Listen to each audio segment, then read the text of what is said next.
শুভ নববর্ষের প্রণাম সবাইকে। দিনটি ছিল চৈত্র সংক্রান্তি, মানে সরকারি পয়লা বৈশাখ 14 এপ্রিল। চৈত্র সংক্রান্তিতে আমাদের নিয়ম হচ্ছে সকালে দই, চিড়া, মুড়ি, ছাতু এগুলো খাওয়া।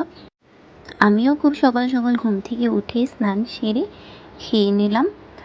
এমনিতেও আমার কাছে দই চিড়া খেতে ভালো লাগে। এরপরই আমরা ভাই বোনরা সবাই মিলে সাডেন প্ল্যান করলাম যে আজকে আমরা জাহাঙ্গীরনগর ঘুরতে যাব। তাই সবাই খুব তাড়াহুড়ো করে রেডি হয়ে বের হয়ে নিলাম। এমনিতেও আমাদের অনেকটা লেট হয়ে গিয়েছিল। পয়লা বৈশাখে নর্মালি জাহাঙ্গীরনগর যাওয়া হয় না। রমনা, টিসি, ঢাবির আশেপাশে বেশিরভাগ ঘোরা হয়েছে। তাই এবার আমরা ভাবলাম জাহাঙ্গীরনগর যাই। তো আমরা চলে আসলাম জাহাঙ্গীরনগর। সেদিন অনেক ভিড় ছিল। বর্ষবরণ বলে কথা, সবাই ঘুরতে বের হয়েছিল।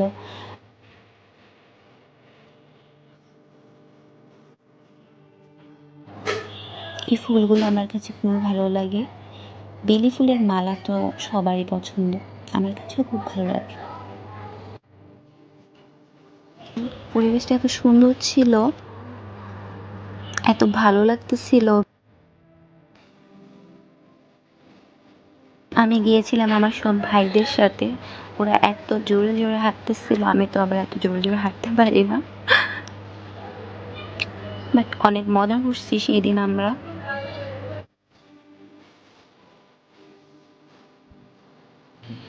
এরপর আমরা চলে গেলাম স্ট্যাটিস্টিক ডিপার্টমেন্টে। সেখানে যেহেতু দেখি সেই সুন্দর অনুষ্ঠান হইতেছে, কারণ আমরা অনেক লেটলি গিয়েছিলাম। লেট হয়ে যাবার কারণ আমরা কোনো অনুষ্ঠানই সেরকমভাবে পাইনি। তাই আমরা এই ডিপার্টমেন্টটাতে অনেকক্ষণই ছিলাম আর নাচগুলো দেখছিলাম। আমার তো খুবই ভালো লাগতেছিল, আর আমার মনে হচ্ছিল আমিও যে নাচি ওইখানে। এখানে একটা জিনিস খুব ভালো লাগছিল, ডিপার্টমেন্টের আপুদের এবং ভাইয়াদের সবাইকে বাতাসে দিয়ে শুভ নববর্ষ বলার ব্যাপারটা আমার কাছে খুবই ভালো লেগেছে।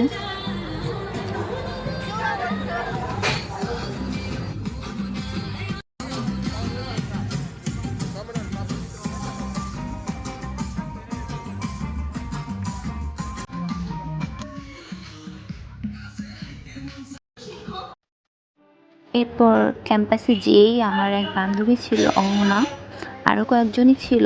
ওর সাথে আমার প্রায় 2 বছর পর দেখা হইল।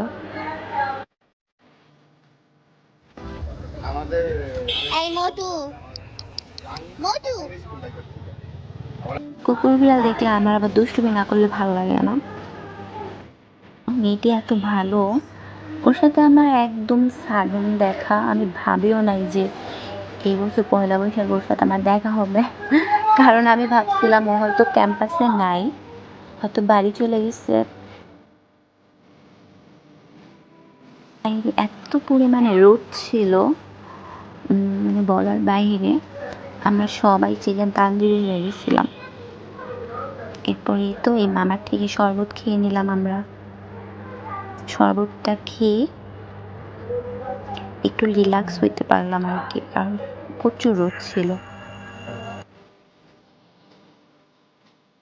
আর জাহাঙ্গীরনগর ভার্সিটি এবার ঘুরে বুঝলাম অনেক ইউনিক থিম করে তারা পয়লা বৈশাখে।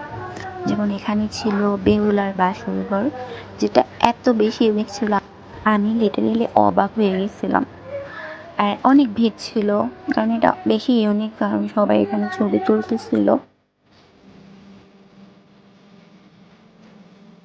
এরপরে এই যে এটা চারুকলার একটা থিম, এত সুন্দর। যত সামনে যাই ততই ভালো লাগতেছিল। সামনে আছে ব্যাঙের বিয়ে, যেটা দেখে আমি পুরাই অবাক। এটা ছিল সব থেকে মোস্ট ইউনিক থিম। এই যে আমাদের ব্যাঙ, বর অ্যান্ড বউ, অনেক সুন্দর তাই না?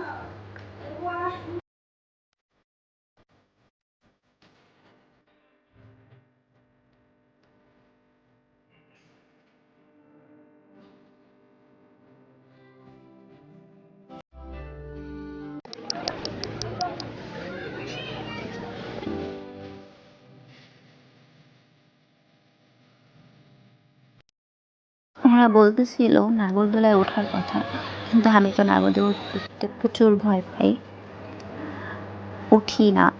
আমার মনে পড়ে না আমি বড় হয়ে নাগরদোলায় উঠছি কিনা। এরপর আমাদের ঘুরতে ঘুরতে দুপুর 2:30-3টা বেজে গিয়েছিল, তাই আমরা ভাবলাম যে এখন খেয়ে নিই, তাই রেস্টুরেন্টের দিকটায় চলে আসলাম। আর জাহাঙ্গীরনগরের রেস্টুরেন্ট মানেই তো ভর্তা ভাত, নানান রকমের ভর্তা থাকে, হাঁসের মাংস, এগুলোই। বাট জাহাঙ্গীরনগরের ভর্তা ভাতটা বেশি স্পেশাল। এত বেশি ভিড় ছিল, রেস্টুরেন্টে বসার জায়গা পর্যন্ত ছিল না।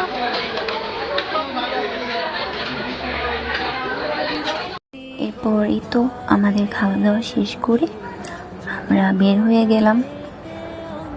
এরপর এদিকটাতে একটু ঘুরে আমরা বাসার উদ্দেশ্যে চলে আসছিলাম, কারণ বিকেল হয়ে যাচ্ছিল। এই যে জাহাঙ্গীরনগরে সব থেকে বেশি ভালো লাগে এই রাস্তায় হাঁটতে।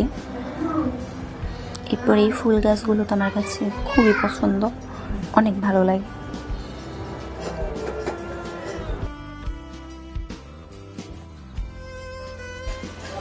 এই তো আমরা বের হয়ে যাচ্ছিলাম। বিকেলে আরো বেশি ভিড় হয়েছিল সকালের থেকে। এই তো বাড়ি চলে আসলাম, টাটা।